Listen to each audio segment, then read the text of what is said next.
Hello dear viewers and welcome back again to Good Morning Kuwait, and we're going to have our first guest for today, but before that, a slight introduction. Now, newlyweds are individuals who are or have very recently tied the knot. Whether you are a newly married couple planning your future, looking for local resources, or searching for a gift and celebration ideas, exploring this exciting life transition helps build a strong foundation for your journey together. Yet, it's not that easy as it seems. So let's welcome our guest for today, Dr. Amar Behbehani. How are you? Hello, how are you? Good, not bad. It's great to see you again. Yes, not bad. So with that said about newlyweds, how should a couple split their day-to-day household chores so that they can begin a beautiful journey? Well, I always believe that a split is not necessary. Yeah. Like the 50-50 kind of life, especially when it comes to what are the responsibilities they have outside the house first. So first, I usually measure what is the value, not the price, not the size, not the encounters, but what is the value of the contribution that both spouses have to the household. So for example, if the father is the breadwinner, so the household responsibilities always go towards the mother. If the mother is the breadwinner, more house chores are already given to the father. Yeah. However, father and mother, but now I'm going to talk about couples. Okay. So husband and wife, it's very different. Yeah. As husband and wife, it's always about what do I want to give to my husband, and what do I expect from my husband, and vice versa. So when I say I want this contribution, I also have to ask myself, what is my contribution? A lot of people think that the household chores are the responsibility of a woman. Even in Islam, it's not. Yeah. Traditionally, they think of it that way, but the household is the responsibility of both spouses. It's never about parenting only, cleaning, having a beautiful household, taste. There are so many men that love to actually take care of homes. And there are so many other women that love to take care of homes. So it's always about al-ittifaq, which we call the complete agreement. Yeah. The percentages is always geared towards what the mother and the father responsibilities are. We have women who are leaders in society that they cannot spend so much time at home. We have men, vice versa. I love the fact that we have a society that is supportive because the extended families actually help youngly-weds to actually take care of their children, take care of their households. So this is a plus. But I always say there's no percentage, there's no recipe. It's about the contract. What do you agree? Yeah. It's about give or take. It's about sharing, exchanging, because there's a difference also between sharing and that's exchanging. true. I mean, it's also about understanding the person in front of you, Definitely. discovering the person's Definitely. personality. It's also like getting a little bit from them, understanding them, like getting some experiences from them, things that you never know. And being also empathic. Exactly. And being compassionate about what you do. Once this woman sees that love and once that man sees that respect, household chores are a piece of cake. Very true. Now, what are your personal standards for cleanliness and organization as a woman? As a woman, I think organization for me comes number one. Cleanliness always comes number two because we usually have help in Kuwait. So usually we have help. But again, when a woman doesn't know the standards of her own self with cleanliness and tidiness and what the household should be, how can she guide others? Very true. Okay? And then now we have also something else. We have so many men working from home. We have women who are married to men who have SMEs, men who have house or home-based businesses. So also all of this organization comes into mind. How are you going to organize the house? Do you need a home office? Especially remember what happened to us lately. Yes. We had all our work transferred into our houses to online home offices. How are you going to organize all of that? So I think men should have also a say about it. It's not about women. Cleanliness is a virtue. It's a must. If you don't have it in yourself, you're not going to have it in the household, whether you are a man or a woman. If it's not in you, then it won't express outside. That's very true. Now, since we're living a life that is a lot of hustle and bustle, so how will couple adjust their routines with work schedules or personal lives when it actually gets chaotic? Well, I would like to say that pre-marriage, there has to be an agreement. Before I express my opinion about that, I want to tell you that I have a recipe for marriage. Marriage are three circles. There's a circle of society, okay, which you have your work, your family, and everybody, and then there's a circle of emotional connection, and there's another circle of financial connection. If we agree of how much the percentage is on me and him in these circles, then there won't be a problem in that. Because if you want to take a decision regarding anything you want to have, there has to be an agreement. Marriage is a contract. Marriage is different than feelings, different than the relationship. How I feel about my spouse, how the relationship is completely different than 1, 2, 3, 4, which is the contract of marriage. So these agreements are based on these three circles. If we have an agreement how to begin our life, there won't be issues. Because I need to know what is the nature of his work, what is the nature of his family, what is the nature of mine. And I would always love to advise the newlyweds to go to a couple therapist or a coach to actually understand their responsibility, especially if they're younger and if they don't know each other before marriage. There are so many people, we have traditional marriages, they don't know who they are. So we need an engagement phase where they actually talk about these things. So we don't get early fights, we don't get early negative transactions. So the agreement is the key word, the contract. So if I have a person that wants a certain way of life and it doesn't suit me, I have the choice to say no before even getting into the marriage. Got you. All right. Now, with acknowledgement and appreciation, I mean, this is something we have since we're kids. We always want acknowledgement and appreciation. And this thing actually grows with us from families to friends. And now, being newlyweds, how can a person actually show their appreciation to the other? Knowing my partner is key. There are people who are sentimental, there are people who are materialistic, and there are people who are experiential. So knowing my partner is key.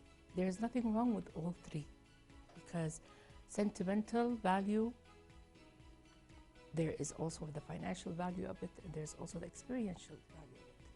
But simple things like thank you, simple things like expressing love, and simple things like showing love, showing respect. There are so many ways of communication, but I always say that first say it, do it, and then show it, then evaluate it. True. And you see if it works or not, right? Yeah. So we show love, we say it, we write it, we do it, and then if it doesn't work, I find another way and another way and another way. Gifting is very important for women. And women, a lot of people think that materialism is not important. But materialism is important, but it doesn't have to be so expensive. A flower, you have to buy the flower. So you need that little amount of money to buy a flower. And people think a flower is sentimental. If it's bought, it's not sentimental. True. But it could be as simple as a flower, as expensive as something that is dear to me. And it's not about the price, it's about the value. Yeah, it's not about the boughtness of it, but the thoughtness of it. Yes, the thoughtness, how I carefully care to buy something beautiful for my wife, and vice versa to men. Men are the most expensive gift takers. I'm not going to say makers, because you guys are very difficult to please. A lot of people think women are difficult to please. They're not. Men have very high taste. And you guys are limited in certain things that you guys love to buy. Yes. Right? So for example, if I'm going to buy something for my husband, I want to know, I will study what he loves, what he doesn't have. And we're in Kuwait and the market is amazing. But before all these things, the most important part is good morning. I love you. Thank you. I'm grateful. How are you feeling today? What are your thoughts? How was work? And always make sure that no matter what, you have a fight, at the end of the day, you're together. And that's key. All right. So when they express frustration, what is the best way for them to actually respond so they can resolve the issue together in a nice way, as you said. Like if they fight, then we sit down, we talk about it, we express. It depends on who's the most expressive person in the couples. Okay. So, for example, if the woman is the person who's expressing her feelings thoroughly, as a man, I would expect you to just listen in the beginning, because she's going to express her feelings and go out of her way. Maybe she gets angry, maybe she gets emotional. Just wait a bit. Just wait a bit. Yeah. Listen, embrace, and then talk. If the man is an angry person, or a man has a need to express his feelings more than a woman should do the same. Okay. So it's not about men or women, it's about your humanity and your intelligences, So your emotional kinda intelligences. giving it a way to basically be wait it out, as they say. You have Yes. to wait it out. So patience, and that's key. Yeah. Waiting it out is patience is key. Listening is another key. Yep. Number 3, apologize when you do a mistake. Oh yeah. A lot of people think it's That will beneath cut them. everything short too. Yeah. Apologize. You think you did a mistake? Okay, I'm sorry. How can I fix that? But I'm sorry without finding a solution doesn't work. No, it doesn't. So patience, expressing the issue or the challenge, apologizing whenever is necessary, and the most important part is do not let anyone interfere in your problems. So once a third party interferes, this is when it gets hard. Yeah. Because you might enjoy a process of sharing, but at the end of the day, that third person needs to be a specialist or somebody who's a loved one who cares about both couples, not somebody that can actually arouse other issues. Yeah. Okay, so there are people who suffer from that in our society, and I always tell them, you know, it's very important to find somebody that you trust. Yeah, that's true. I mean, yeah, if you add a third person that doesn't like, who's not close to you or not a therapist, what happens is comparison starts to kick in. Projection. Or projection, and leaning towards one side than the other could also happen. Also, don't forget that we come from different families in Kuwait. Very we have true. different backgrounds. We have different traditions.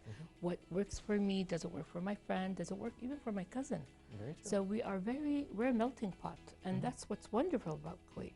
You can listen to experiences, but not advice. That's very true. So how will newlywed navigate spending holidays and weekends with their extended families? That's always an adventure. Well, I believe, to be honest, I believe that family is the most important part of our culture. It is. We are so blessed that we have a community that helps and supports, and we are so blessed that they love us to the extent they want us every weekend there.